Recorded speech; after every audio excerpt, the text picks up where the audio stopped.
Welcome back, everyone. Welcome We're here back. for our album exchange number 5, I believe. And I just really hope this exchange is the best one yet. I mean, I already know. I can kind of feel that it is. I know. I've been hyping this one up, and you've been hyping yours Where up. in your body do you feel that this is the best exchange yet? I don't. Mine's probably my toes. Yeah, maybe my shoulders. Yeah. So this is the most amount of CDs I've ever offered you. There's 7 in here. Dang. I'll get into that in a minute, but That's called homework. I studied, bro. So you get to go first because I want to save mine for last. Okay. My Okay. one for So, last. do you want to explain the rules of what we're doing? Yes. So the rules are house rules. We show each other an album, and if we want to hear it, or if we've never heard it before, or if we've heard it a while ago, and we want to hear it again. We each listen to 5, and then we rank them later on. No, well, I was gonna say no greatest hits, but I've had greatest hits album. Yeah. This is true. Yeah. My first recommendation here for you to listen to, and I think you're gonna love this album. This is self-titled by Looking Glass. No way. Have you listened to Looking Glass before? I know the song from Guardians of the Galaxy. That's about it. Brandy. That's in Guardians of the Galaxy? Yeah, Guardians of the Galaxy too. Bro, now I feel like a normie. I didn't know that was even... I heard them playing somewhere. I'm like, this is old, yacht rock. Yeah. I never listened to yacht rock, so I'm like, let me listen to this album. It was a pleasant experience. It was just a good, solid... I'm interested in that, actually. Yeah, it was good. There's multiple vocalists, so the guy in Brandy, I really like his voice, but someone else comes in for most of the album, and then he'll come back. It's just solid, listening to the different guitar lines and stuff is interesting the whole time. It just really keeps its momentum going, I would say. That's interesting. The lyrics are nice storytelling. Yeah, just solid, good album. Okay, I'm definitely interested in that. Think Doobie Brothers. Oh, what a fool. But yeah. So I'm going to start off with a choice here. So these are 2 albums that I both like. One of them I actually got one of our other friends into. He loves this album now. Oh. And that is Blood Orange, Cupid Deluxe. This is your first choice. Oh. So that was his second album, and it's kind of like a Prince-ish. It's kind of funky, kind of synthy, kind of has that real groovy bass. And oh yeah, the CD's in my car. Has a real groovy bass and stuff. His voice is very Prince-ish, but it doesn't just do that. It does other things. Some parts are more ambient at parts. There's some more straightforward, just pop. But it's a really cool album. So you had me listen to a few songs off his new album. Those were very I would say electronic, and then went into orchestral. Where is this sitting in terms of that? Is this different? It's synth funk. It's different. It's very different from that. Steve Lacy maybe? A little bit of Steve Lacy, a little bit of Toro y Moi, kind of that scene, but it's a very good album. It's a very fun album at parts, but there's also some introspective songs. Or you love 70s rock, you like Bob Dylan. This is The Band. They toured with Bob Dylan. Stage Fright. So that's not their most popular album. That's the follow-up, because this one has more... Now with that CD's in the car too. Has more bitter songwriting because they're having a falling out with their manager and their label. The one song on there, "The Shape I'm In," it's one of my favorite songs. So that was 1970 is when that one came out. So you get to choose. That's a choose between these. Yeah, I'm going The Band. Okay. I have not listened to The Band. A lot of people like The Band. I've heard of them. I haven't gotten around. I do need to get around to listening to Blood Orange, though, just regardless. We'll do this one next time, then. Okay, what's your next one? So I think I'll give you a choice, since you gave me a choice. You may have listened to one of these already. I'm not sure. So your choice is, I'm once again offering you Getting Killed by Geese. Because I am loving this album. I'm loving how much everyone's loving this album, especially since you and I were so hyped for it. Yeah. And he has gotten me a Geese vinyl before. Yeah. The other one is Pain to Power by Maruja. Ooh. So this was or it's Maruja, I don't know. This is their full-length debut after they released some EPs. I was kind of worried for it because it sounded a little bit like it was going into rap rock from one of the singles I heard, but then it ended up not being that whatsoever. I think the second track on it, Look Down on Us, it's like a 9-minute banger, and it might be like song of the year for me. Not even like top 5. It might be the song of the year for me, to be honest. Really? Yeah, so both very good albums. I'm going to make you happy, and I'm going to pick the Geese. Okay. I'm going to do Geese Getting Killed. I love 3D Country. I think Projector is pretty good, too, even though it is very different from 3D Country. And I follow a Geese meme page, so I keep hearing the song snippets anyway. And I love the opening song, Trinidad. I did hear that. So Trinidad is nothing like the rest of the album. Oh, it's for the normies? Trinidad is different than the rest of the album. While I would say 3D Country was more structured songs, like chorus, these are like the instrumentals are really free-flowing on this one in a good way. Like they're kind of going in and out like this instead of like the big like different shifts between chorus. But they're not like spastically placed like Stampede Hurts. They make sense why they're there. They make sense why they're there, but there's still some spasticity to it, I would say. I like that word. All right, so I'm definitely looking forward to that. Okay, the next one, I don't know if you've ever heard this guy. I got into him because he was in the freak folk scene with Animal Collective early on. Heck is a freak folk. Freak folk is like psychedelic folk. It's like experimental folk. And his first couple albums were produced by Michael Gira of the Swans. Or Swans. He was on their label, but this album isn't on their label. And this album is a 74-minute progressive folk rock album. Dang, what is this? Have you heard Devendra Banhart? I have no idea what you mean. Have I heard of this? I've never heard of this. The album is called Smokey Rolls Down Thunder Canyon is the name of the album. What's the artist name? Devendra Banhart. He's an Argentinian singer. The first couple songs on that album are like in Spanish. And they're kind of like very stripped back folk. But then the one song on there, Seahorse, it's 8 minutes long. And it goes from a folk to, there's no slot for it. So that's put in there. It goes from folk to like Great Pumpkin, like waltzy piano and stuff. Like really cool, like jazzy, waltzy piano to, at the end of that song is like a hard, like arena rock. It's a really interesting song. The one song on there, I think it's called Saved, is like a gospel song on there. It's a good mix of music, but it all fits together well. The only thing about that album is it's like 74 minutes long. And when I was listening to it today, I'm like, oh wow, these songs are really long. I checked, I wasn't even halfway through the album. But where did you find this? Of the CD.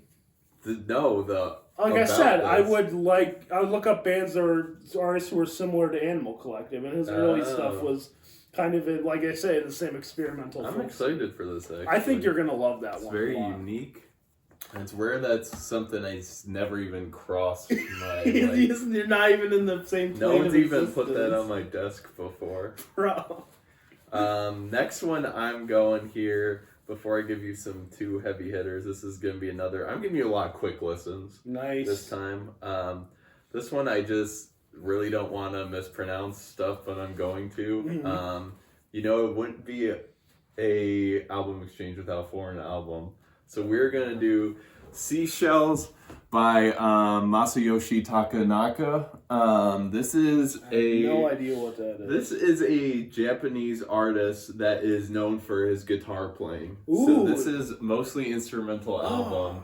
Lots and lots of guitar beach vibes. Old. I don't even know what. It's not like a lot in the West I can kind of like place it adjacent to. It's really like what you expect. Like kind of if you pulled some of the instruments like. Most of our like introduction into this type of music is like Mario Kart because that's Japanese. So just kind of think somewhat like that, but more beachy. Mm-hmm. Very fire album. Very, very fire album. What year was that? This is 1976. Wow, almost 50 years ago. Yeah, he's apparently still touring. I see stuff about him on Instagram. That's how I found out about him, actually. Well, I'm definitely excited because I really He's got a strong meme presence randomly. So this album's more energetic because you gave me that one Japanese album by the Fishmans. That was very ambient, very. This is energetic. Correct? Okay, yeah. I mean, I love the Fishmans. So just listen to the guitar. Okay. Yeah, it's goofy. Oh, it's good. So, I don't know. You ever have an artist that when you hear people talk about them, you just think they're pretentious? Because this band I'm going to show you, they get a bad rap. Everyone thinks, oh, they're trying to be the next great... I think I'm pretty open-minded to pretentious music. I definitely think so, too. Because people think, they're trying to be the Grateful Dead and jam band. But this album is just a great record. It just turned 20. Have you heard My Morning Jacket, Z? I have not. So that album... something I need to listen to. The album's really good. It came out in 2005. They had kind of done like post-rock and like jam band albums before that, but this one has some really great catchy songs on it. Okay. The one song on there, Off the Record, which is one of my favorites, has like a reggae kind of like vibe to it. It's really cool. Okay. And the song starts out with like words, then the last 3 minutes they'll just jam. Same with the song Lay Low. And there's also some really kind of folky songs on there. There's Into the Woods, not by Taylor Swift, on there. Hers is Out of the Woods, isn't it? Oh, yeah. It's I couldn't even get the name right. But the song Anytime is like kind of a more catchy one, and that's what they close a lot of their concerts with. It's kind of a good setup, but it's a phenomenal album. It's one of my top 30 favorite albums. Donda's full name is on here. Don Dante. I didn't know that was. I will say the Panda CD does not match the rest of this artwork whatsoever. I think it's got like an over the garden wall vibe to it. Right, and you see the pandas. Looks like a mall kiosk. That's probably. I'm really excited for this. Actually, is this now? Would you say this is more Mew-core or Pitchfork-core? Pitchfork-core, I definitely Pitchfork-core. I hate that label, but I mean, this album was the talk of the town when it came out. It was very critically acclaimed. I think that might be your number one. Dude, you're giving me really interesting picks, I will say. I've got another one for you, too, that I am actually interested if you've heard of this artist before. You probably have. I had not. This is Sinead O'Connor. I know her. The Lion and the Cobra. I know her cover of Nothing Compares by Prince. I know that. That's about it. This is awesome album. So it's got like electronic drums, but it's got strings, all sorts of instruments. She's very expressive vocally, kind of like a Fiona Apple, but in a different way. I was at the Rock and Roll Hall of Fame with my wife recently, and they had like some stuff about her. I was like, I haven't heard of her. Let's listen to the album. Is it weird? It was like pretty.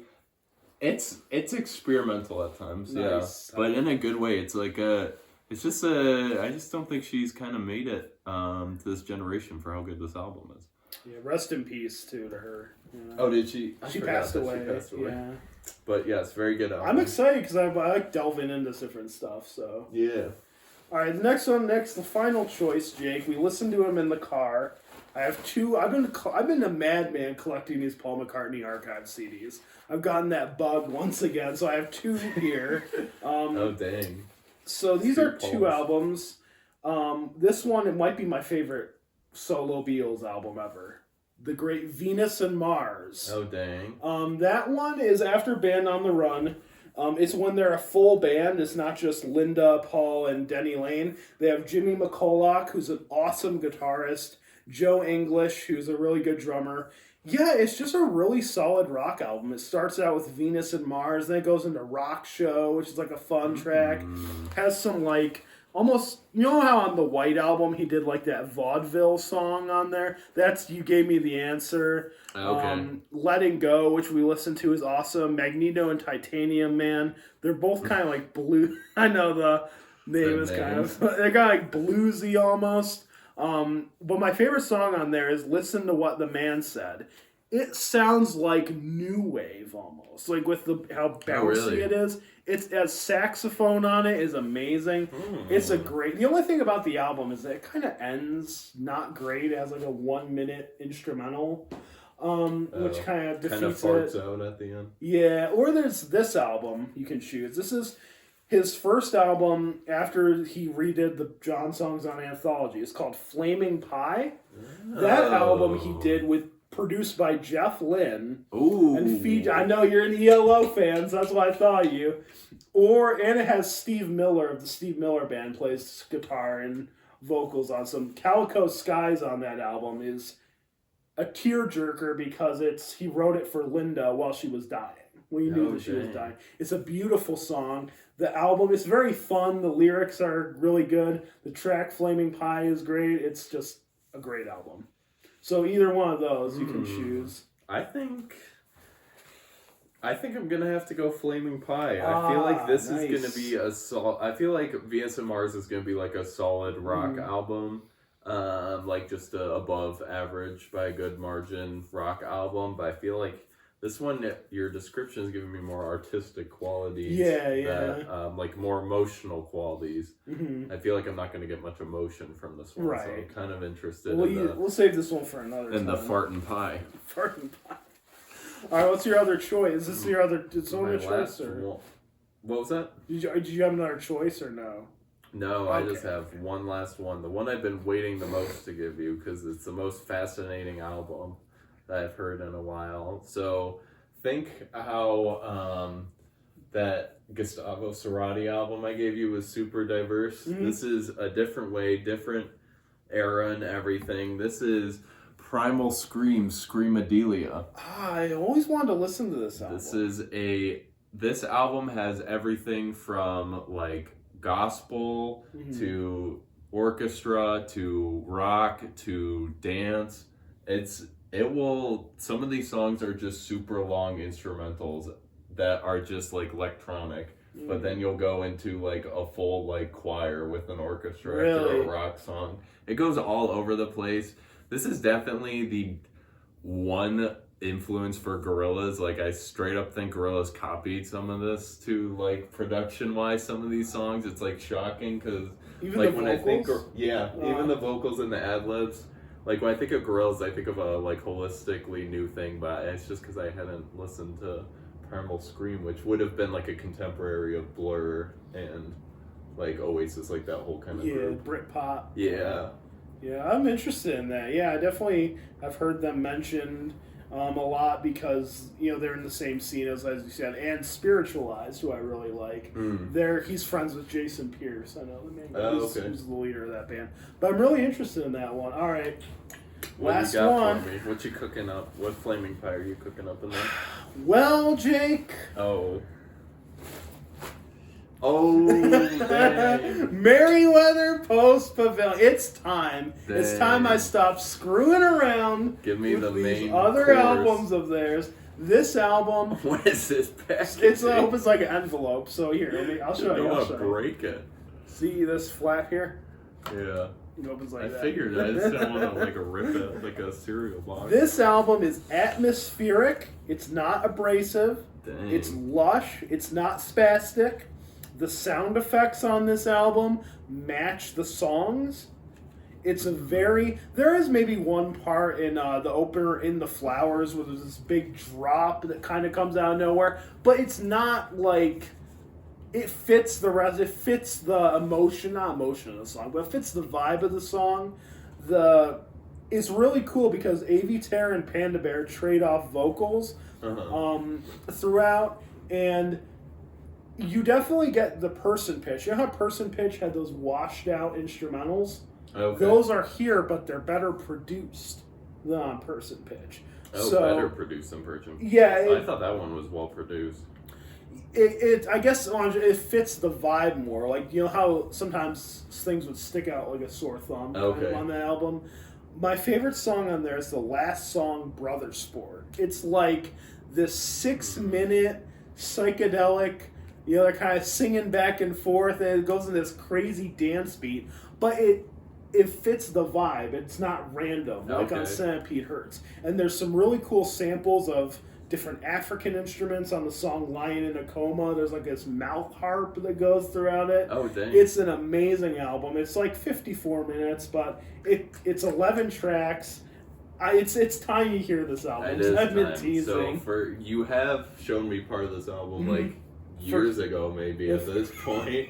First 4 songs, I think. Yeah, so I'm really, really excited to listen to this. I love listening to like bands like main album because I feel like I get like the full taste because there's not enough time to listen to every album by every artist. So I've been excited to listen to their their main offering.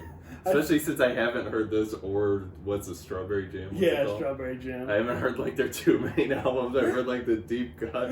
Yeah, I kind of tortured you. The Feels is kind of big for them. I kind of tortured you last time with the last one from them, so I thought to make it up. So the way I think you're gonna rank these. Let me think. I think you're gonna like all 5 of these, but I think this one's gonna be last. Just because of its length, I think Devendra Banhart's going to be last.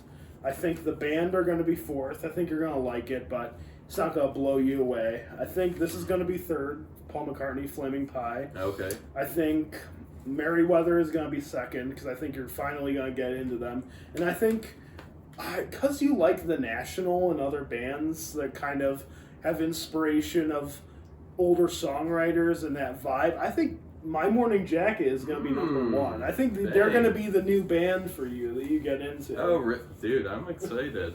I'm actually randomly really excited for whatever this weird thing is because I've never heard of it before. All right, I think you are going to give... I think you're honestly going to like all of these. I think maybe...